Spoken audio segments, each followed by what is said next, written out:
It's kind of strange to be at this point where we're putting it out in the world, but I'm very happy. It's been a long process and different than anything I've ever worked on. So it's been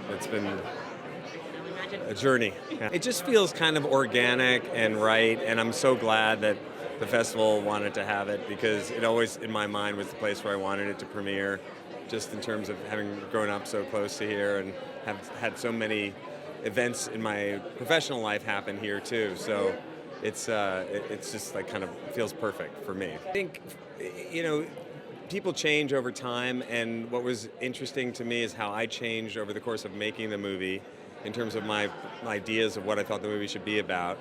And it ended up being a lot more about family and sort of the intergenerational effects that parents and children of parents have on each other.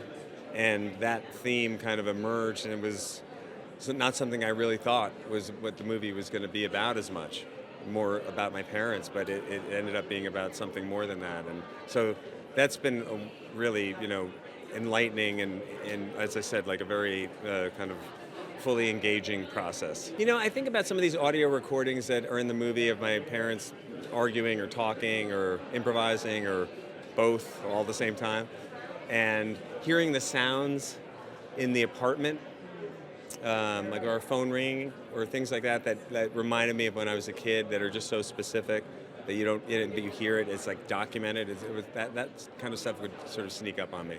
I hope that people can connect on a personal level in terms of their family relationships, because that's really what the movie's about. It's about parents and kids and what we take from our parents and what we leave and the things we miss and the things we give to our kids in return, and both intentionally and unintentionally. And I feel like there's a lot of common ground there for everybody in terms of what it's like to be in a family. I think it's really wonderful because my dad, I think, did save all this stuff hoping that somebody would want to, have it somewhere.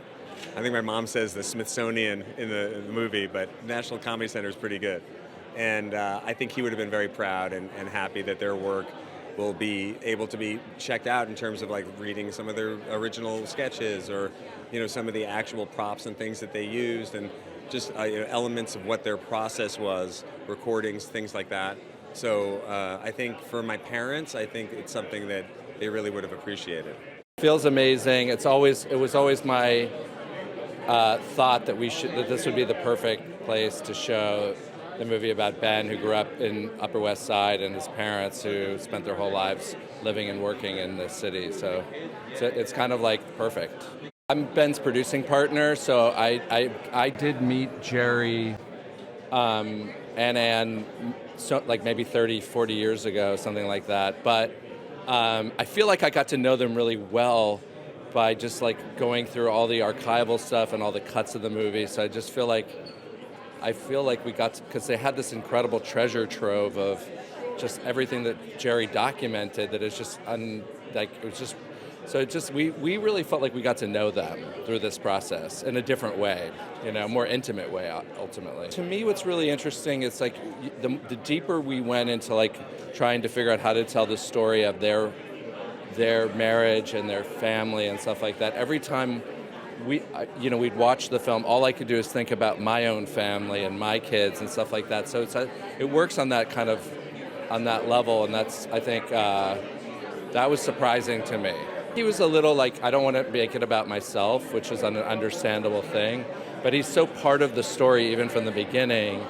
And what I think also will surprise people is how he opens up, how vulnerable he is, and how how truthful he is. Great about it is I hope people will find the similarities and connections to their own families and enjoy the time they have with their parents and their kids while we still have them. So I think people will really, hopefully it really will connect people. Sort of like, his dad always documented things, and when his dad passed away, his first instinct was to pick up a camera and just start filming the apartment and things, and so it sort of started like that.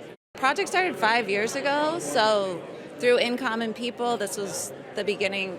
Jerry had just passed and documenting the apartment, and then it just grew from there, but it needed 5 years to be made, for sure. I found it very universal from the get-go. I think a lot of us have had a grandparent, whoever you're going through, the memories, so But then on top of that, Jerry, thankfully for us, because a lot of these archival items wouldn't have existed if Jerry didn't save them, because they don't save every little morning talk show from the 70s. So it was just incredible, and it was in real time discovering it. Everyone sort of has their, for younger people, it's Seinfeld. For me, it happened to be the movie Hairspray, because I'm from Baltimore. And just little clips and stuff. But the second you start diving in, you're like, they did this and I knew them. Absolutely perfect. I mean, it's just the Lincoln Center of it all, New York, and yeah, it's great. I mean, this is my perspective. I never knew them, but I feel like I did in a way. I think they would just love it and be so, so proud of Beth. So excited for other people to see it, because even though it's a celebrity showbiz family, just the time we have left together and what family means, it's always nice to be reminded about that.